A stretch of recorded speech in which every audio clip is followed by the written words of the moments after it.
Hello guys, welcome to our own YouTube channel. आज का हमारा टॉपिक होगा सब लैटिस। लैटिस हम पढ़ चुके हैं। जैसे हम ग्रुप थ्योरी में पहले ग्रुप पढ़ते थे, फिर उसका सब ग्रुप पढ़ते थे, फिर दो ग्रुप आइसोमॉर्फिक कब होते हैं, होमोमॉर्फिक कब होते हैं, वो सब पढ़ते थे। वही सेम टॉपिक मॉड्यूल में पढ़ते थे, मॉड्यूल, सब module, module isomorphism, module homomorphism. अब सेम चीज़ें हम लैटिसेस में पढ़ रहे हैं। लैटिस हम कर चुके हैं, उसकी दोनों डेफिनेशन कर चुके हैं, उससे रिलेटेड जितनी भी थियरम्स थी, एग्जाम्पल्स थी, वो सब हमने कर लिया। आज हम करेंगे सब लैटिस। सब लैटिस क्या होता है? अब खुद ही सोचो कि ग्रुप में हम सब ग्रुप कब कहते थे, किसी भी सेट को हम सब ग्रुप कब कहते थे? जब वो खुद में ही एक ग्रुप बन जाए। सब मॉड्यूल क्या होता है? जब एक कोई भी जो मॉड्यूल है वो हम उसे सब मॉड्यूल कब कहेंगे? जब वो खुद में ही एक मॉड्यूल बन जाए। अगर हम बात कर रहे हैं सब लैटिस, सब लैटिस क्या होगा?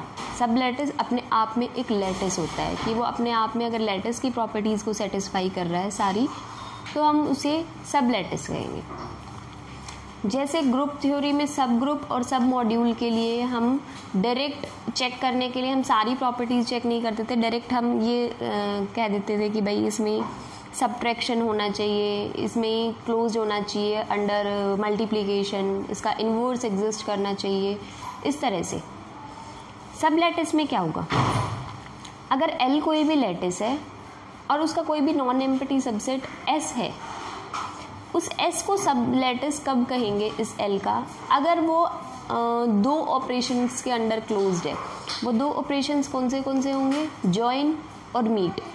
तो हम सब लैटिस तब कहेंगे जब कोई भी दो एलिमेंट अगर हम S के लेते हैं और उन दोनों एलिमेंट का जॉइन भी और उन दोनों एलिमेंट्स का मीट भी S में ही एग्जिस्ट करता है, तो हम ये कह देंगे कि वो जो सबसेट हमने लिया था L का, वो एक सब लैटिस है।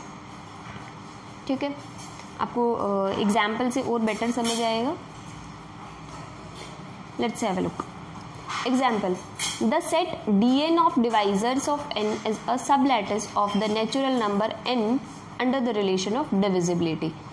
जो Dn जो सेट है, Dn सेट क्या है? कोई Dn है डिवाइजर्स का सेट, कि जो भी हम नंबर लेते हैं उसके कितने डिवाइजर्स एग्जिस्ट करेंगे, इनफैक्ट कौन से डिवाइजर्स एग्जिस्ट करेंगे, वो सेट कहलाता है सेट ऑफ Dn।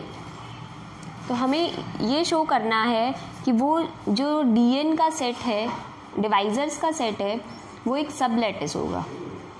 तो इसके लिए क्या करना है कि Dn का हम कोई भी अगर हम दो एलिमेंट्स लेंगे तो उनका जॉइन भी और उनका मीट भी अगर Dn में एग्जिस्ट कर जाता है, तो हम कह देंगे कि Dn एक सब लैटिस है। देखते हैं। फॉर एनी फिक्स्ड n, कोई भी n ले लिया, दो एलिमेंट्स लिए a और b बिलोंग्स टू Dn। अगर a जॉइन b और a मीट b, ये भी दोनों Dn में ही आ जाए, तो हम इजीली कह सकते हैं कि वो एक सब लैटिस होगा इन Dn। अब हमें पता है कि Dn में क्या होते हैं, उसके डिवाइजर्स। तो Dn क्या है? a जॉइन b और a मीट b, ये दो चीज़ चलेंगी। a जॉइन b मतलब उन दोनों का union, join, least upper bound, ये सारी चीज़ें हम क्या बोलते थे? a जॉइन b में। अगर नंबर्स हैं, जैसे अगर हम 6 का लेते हैं Dn की जगह, तो उसमें कौन होता था? 1 2 3 6, यही तो डिवाइजर होंगे। अगर हम 6 ले लेते हैं ग्रुप का नाम, तो 1 2 3 एंड 6 यही एलिमेंट्स होंगे जो एग्जिस्ट करेंगे। तो इस अगर सेट की बात की जाए, तो इसमें अगर दो एलिमेंट्स का हम जॉइन की बात करें या मीट की बात करें, तो वो किस तरह डिफाइन होंगे? उनके HCF और LCM पे ही ना, कि अगर दो एलिमेंट्स का हमें जॉइन दिखाना तो हम उन दोनों एलिमेंट्स का LCM लेंगे, और अगर हमें उन दोनों एलिमेंट्स का मीट दिखाना है तो हम उनका GCD यानी कि HCF, हाईएस्ट कॉमन फैक्टर या ग्रेटेस्ट कॉमन डिवाइजर, वही लेंगे। तो A और B का GCD। ठीक है, LCM और GCD पे बात करेंगे। लेकिन LCM और GCD, जो LCM और GCD होगा A और B का, वो अगर LCM है या GCD है किसी भी नंबर का, तो वह n का तो डिवाइज़र होगा ही होगा। तो इसका मतलब ये n का डिवाइज़र है, इसका मतलब ये Dn में है, ये Dn में है मतलब ये भी Dn में है। ऐसे ही GCD अगर Dn में है तो A मीट B भी Dn में है। हम लेके चले थे A और B दो एलिमेंट्स हैं जो Dn के हैं, और हमने लास्ट में प्रूव कर दिया ए जॉइन बी और ए मीट बी दोनों के दोनों डिवाइजर्स हैं, मतलब डीएन में बिलोंग करते हैं। तो डीएन क्या है? खुद में एक सब लैटिस। ठीक है, सब लैटिस का मीनिंग समझ आ गया होगा, डेफिनेशन समझ आ गई है। ऐसा ही एक एग्जाम्पल ले लेते हैं। अभी आपने थियोरेटिकल वे में पढ़ा है, एक एग्जाम्पल आपको दिखाती हूँ मैं। वेट, ये देखो, इससे और अच्छे से समझ आ जाएगा। थोड़ा सा डायग्रामेटिकली समझने से क्लियर हो जाते हैं क्वेश्चंस। आप देखिए,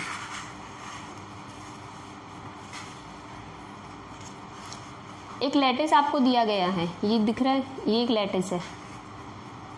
ठीक है, अब इससे रिलेटेड हमें 3 फिगर दिए आर, एस और टी। हमें ये बताना है इनमें से कौन सा लैटिस सब लैटिस है, इस वाले लैटिस के लिए कौन सा एक सब लैटिस होगा और कौन सा नहीं होगा।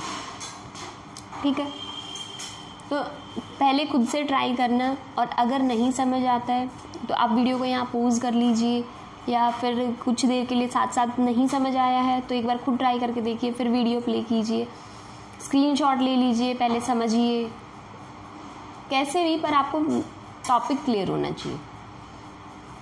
क्योंकि हमेशा ज़रूरी नहीं है कि सेम फिगर आएगी, लैटिस वो बदल भी सकते हैं, कॉन्सेप्ट क्लियर होना चाहिए।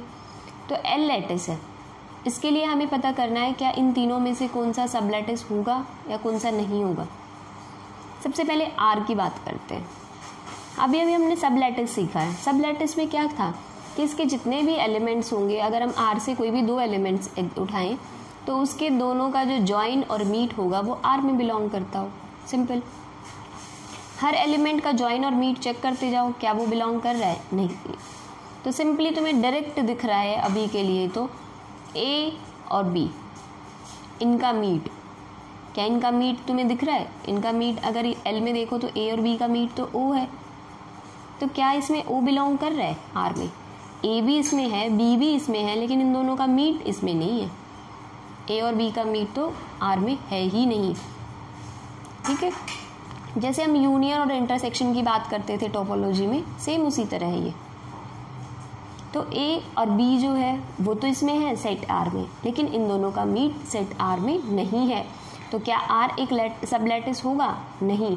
आर जो है इस एल के लिए कोई सब लैटिस एग्जिस्ट नहीं करेगा ऐसा। उसके बाद आता है एस। एस एक स्ट्रक्चर दे रखा है, एक सबसेट दे रखा है एल का, तो क्या ये लैटिस होगा या नहीं होगा ये चेक करना है हमें। So let's have a look. अगर हम इनकी बात करें तो इसमें आपको दिख रहा है ए और बी, इन दोनों का अगर हम जॉइन की बात करते तो सी होता, लीस्ट अपर बाउंड। और अगर हम यहाँ की बात करें तो ए और बी का जॉइन क्या होगा? सी। तो क्या सी इसमें है? नहीं, सी इसमें एग्जिस्ट नहीं करता, तो ऐसे तो ये लैटिस नहीं होगा। लेकिन अगर कोई हमें इसमें एक कंडीशन दे दे, और वो कंडीशन क्या दे कि ये जो हमने सबसेट लिया है ना एस, वो अपने आप में कैसा सेट है? वो एक पो सेट है, पार्शियली ऑर्डर्ड सेट है। पार्शियली ऑर्डर्ड सेट हमने पढ़ लिया है, पता है हमें जो पार्शियली ऑर्डर्ड सेट क्या होता है, जो पार्शियल ऑर्डर रिलेशन को है होल्ड करके रखता है, तीनों उसकी प्रॉपर्टीज होल्ड करता है, एंटी सिमेट्रिक, रिफ्लेक्सिव, ट्रांजिटिविटी, ये सब हम पढ़ चुके हैं कि अपने आप में एक पो सेट है, पार्शियली ऑर्डर्ड सेट है। अगर वो ये दे देता है तो हम ये कह सकते हैं कि एस जो है अपने आप में एक लैटिस बन जाएगा। इसका मतलब एस जो है अपने आप में एक लैटिस होगा, और अगर वो लैटिस होगा तो इसका मतलब ए और बी का जॉइन आई बन जाएगा, और आई तो इस सेट का है ही एलिमेंट, इसलिए इसका मतलब हर एलिमेंट के लिए जॉइन और मीट जो है वो एग्जिस्ट कर रहे हैं। और अगर ऐसा हो रहा है हर एलिमेंट के लिए जॉइन और मीट एग्जिस्ट कर रहे हैं तो एस क्या होगा? अपने आप में एक लैटिस बन जाएगा, इसका मतलब ये एक सब लैटिस है। ठीक है, तो अगर ये पार्शियली ऑर्डर्ड सेट होता है तो ये सब लैटिस की हर प्रॉपर्टी को होल्ड करेगा कि दोनों, अगर कोई भी 2 एलिमेंट ले रहे हैं तो उसका जॉइन भी उसी में एग्जिस्ट करेगा, उसका मीट भी उसी में एग्जिस्ट करेगा, तो वो एक सब लैटिस होगा। लास्ट, क्लियर है? बिल्कुल क्लियर है। आप खुद सोचो, पहले सोच के देखो कि क्या ये प्रॉपर्टी सेटिस्फाई कर रहा है या नहीं कर रहा है। 4 एलिमेंट्स हैं, सिंपली दिख रहा है, कोई भी दो एलिमेंट उठाओ, उनका जॉइन भी एग्जिस्ट कर रहा है, उनका मीट भी एग्जिस्ट कर रहा है, और वो जॉइन और मीट जो भी है वो सेम इसी में है, टी में ही। टी के एलिमेंट्स उठाओगे तो ऐसा कोई नहीं होगा कि उसमें एलिमेंट्स ऐसे आ जाएं जो एल के हों, नहीं, वो टी के ही हैं, तो वो एक सब लैटिस होगा, चेक कर सकते हैं। ठीक है, ये इसका सोल्यूशन था। उसके बाद लैटिस आइसोमॉर्फिज्म। लैटिस आइसोमॉर्फिज्म से पहले बता देती हूँ लैटिस होमोमॉर्फिज्म। लैटिस होमोमॉर्फिज्म क्या होता है कि अगर कोई भी दो लैटिसेस हैं, एक फंक्शन है जो इस लैटिस से इस लैटिस पे काम कर रहा है, इसके ऑपरेशंस अलग है, इसके ऑपरेशंस अलग है। पहले हम क्या पढ़ते थे ग्रुप होमोमॉर्फिज्म में, ये एक ग्रुप है, ये एक ग्रुप है, इसका ग्रुप, इसका ऑपरेशन प्लस है, मान लो इसका ऑपरेशन डॉट है, तो प्लस से डॉट पे अगर हम जाते हैं कोई भी फंक्शन, तो उस फंक्शन के दौरान हमेशा अगर आपका ऑपरेशन रिजर्व रहता है, कुछ नहीं होता है उसे, मतलब सेम चेंज हो जाता है कि वो प्रिजर्व है, तो अगर वो प्रिजर्व रहता है तो हम कहते हैं कि वो ग्रुप होमोमॉर्फिक है, वो दोनों ग्रुप एक दूसरे के होमोमॉर्फिक है। सेम काम लैटिसेस में होता है, L1 लैटिस है, L2 लैटिस है, इसका ऑपरेशन अलग है, इसका ऑपरेशन अलग है। तो अगर यहाँ से यहाँ जाने में जो फंक्शन काम कर रहा है, उस फंक्शन के दौरान आपका ऑपरेशन प्रिजर्व रहता है, उस पर कोई फ़र्क नहीं पड़ता है बाइनरी ऑपरेशन में, तो हम कहते हैं कि वो दोनों लैटिसेस जो हैं होमोमॉर्फिक है। तो लैटिस आइसोमॉर्फिज्म देखते हैं। अब आपको पता है आइसोमॉर्फिक होता क्या है। आइसोमॉर्फिज्म फंक्शन का 1-1 होना, ऑन-टू होना और होमोमॉर्फिक होना। अगर वो तीन प्रॉपर्टीज़ को सेटिस्फाई कर रहा है तो हम कहते हैं कि वो लैटिस आइसोमॉर्फिक है। दो लैटिसेस हैं, देखो डेफिनेशन से देखते हैं। L1 L2, इसके ऑपरेशंस दोनों अलग हैं, जॉइन 1 जॉइन मीट 1। लैटिस 2 पे जो ऑपरेशन काम कर रहे हैं उन ऑपरेशन का नाम रख दिया हमने जॉइन 2 और मीट 2। दो लैटिसेस हैं, एक मैपिंग डिफाइन की है फ्रॉम L1 टू L2। हम उसे लैटिस होमोमॉर्फिज्म कब कहेंगे, पहले होमोमॉर्फिज्म का ही बता रखा है। देखो अगर वहाँ ऑपरेशन प्रिजर्व रहता है, ऑपरेशन प्रिजर्व रहने का मतलब अगर कोई दो एलिमेंट्स हमने L1 से लिए और इस पे L1 का ही ऑपरेशन लगाया, तो जब इस पे फंक्शन वर्क करेगा, मतलब फंक्शन अंदर जाएगा, f ऑफ a और f ऑफ b बनेगा, तो यहाँ जो ऑपरेशन होगा वो L2 का आ जाएगा। ठीक है, और अगर ऐसा ही जो है वो मीट के केसेस में है। अगर ये दोनों प्रॉपर्टीज़ हैं तो हम कहते हैं फंक्शन होमोमॉर्फिक है। और अगर कोई लैटिस जो है होमोमॉर्फिक भी है, 1-1 भी है और ऑन-टू भी है, तो हम उसे कहते हैं वो लैटिस आइसोमॉर्फ, दोनों लैटिसेस आइसोमॉर्फिक है, या फिर it is called lattice isomorphism. ठीक है, अब एक रिमार्क है, एक लैटिस होमोमॉर्फिज्म है वो जो हमेशा अपने ऑर्डर्ड रिलेशन को प्रिजर्व करता है। ऑर्डर्ड रिलेशन अब देखते हैं कैसे। L1 से L2 पे जा रहा है, इसका ऑपरेशन जो पार्शियल ऑर्डर्ड रिलेशन है वो है ये 1 और ये 2, तो ये 2 है पार्शियली ऑर्डर्ड रिलेशन, L1 पे है, ये L2 पे। तो अगर हम कहें A ऑर्डर्ड B, A का रिलेशन, A जो है रिलेटेड है B से, if and only if A join 1, पहले वाले का है A join 1 is equals to B, दोनों साइड हम क्या करते हैं, फंक्शन अप्लाई करते हैं, f of b equals to f of a join 1 b, या यूनियन समझ लिया करो। मैंने पहले भी पढ़ाया है आपको कि जॉइन और मीट को आप लिखोगे नहीं कहीं भी u या इंटरसेक्शन का साइन, लेकिन उसे जॉइन और इसको मीट को आप यूनियन और इंटरसेक्शन समझ के पढ़ोगे तो कॉन्सेप्ट क्लियर होते चले जाते हैं। सिर्फ इतना सा फ़र्क है। ठीक है, तो f of b equals to f of a union मान लो, फर्स्ट का यूनियन b। जब f की वैल्यू अंदर जाएगी तो ये ऑपरेशन पहले L1 पे काम कर रहा था, अब f ऑफ की वैल्यू तो L2 पे काम करेगी, यही। ठीक है, पहले हम यही तो पढ़ते थे फंक्शन में, अगर ये ग्रुप के एलिमेंट्स होते थे तो पहले इस वाले ग्रुप से लगता था, फिर f फंक्शन अप्लाई होने के बाद इस वाले ग्रुप से लगता था। इसका मतलब इसे देख के पता चल रहा है f of b equals to f of a join f of b, तो f of a is related to f of b, simple. Okay, ये था आपका लैटिस आइसोमॉर्फिज्म।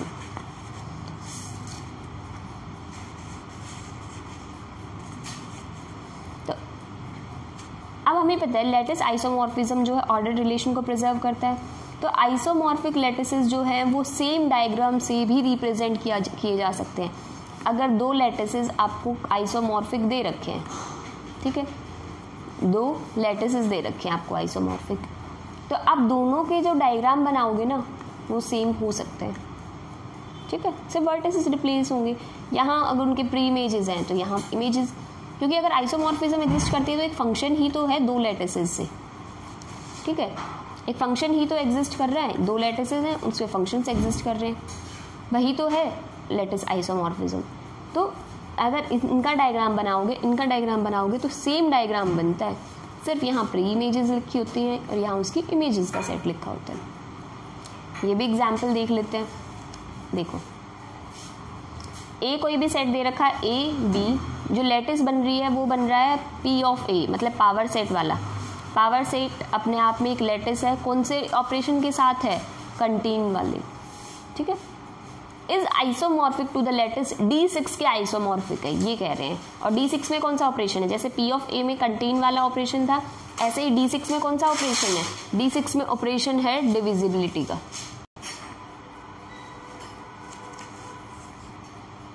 तो देखिए पावर सेट में क्या है, पावर सेट दो एलिमेंट्स का क्या होगा, दो एलिमेंट्स में हमें पता है पावर सेट में 2⁻², मतलब 4 एलिमेंट्स एग्जिस्ट करेंगे, जिसमें से एक तो अपने आप ये कंप्लीट सेट होता है जो हम बोलते हैं उसका इम्प्रॉपर सेट होते हैं दो, और एक फाई और ए बी दो ट्रिवियल होते हैं, उसके बाद नॉन ट्रिवियल ए और बी सिंगलटन।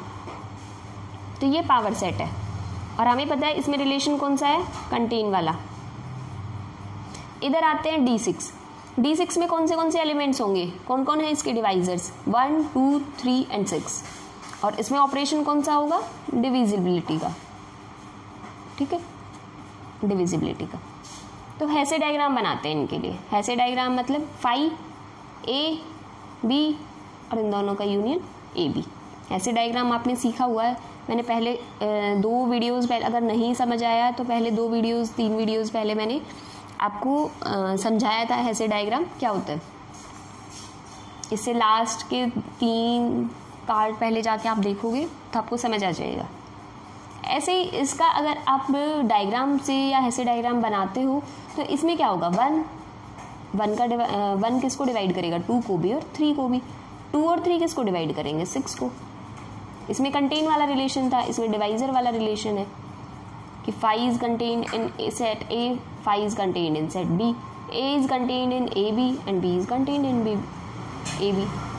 ओके, तो हम मैपिंग डिफाइन करते हैं एक एफ P ऑफ A से D6 पे, इस सेट से इस सेट पे, such that F of phi is equals to 1, F of singleton A is 2, F of singleton B is 3 and F of A B is 6। हमने ये define कर दिया है। अब ये दिख रहा है क्लियरली कि F जो है 1 1 है, ऑन टू है, अपना ऑर्डर भी प्रिजर्व रखता है, इधर से यहाँ जाओगे तो ऑर्डर रिलेशन जो है वो भी प्रिजर्व है। आपको देखना भी है कि फाई जो है वो ए में कंटेन्ड है, और यहाँ से आप देख सकते हैं 1 जो है वो 2 को डिवाइड करेगा।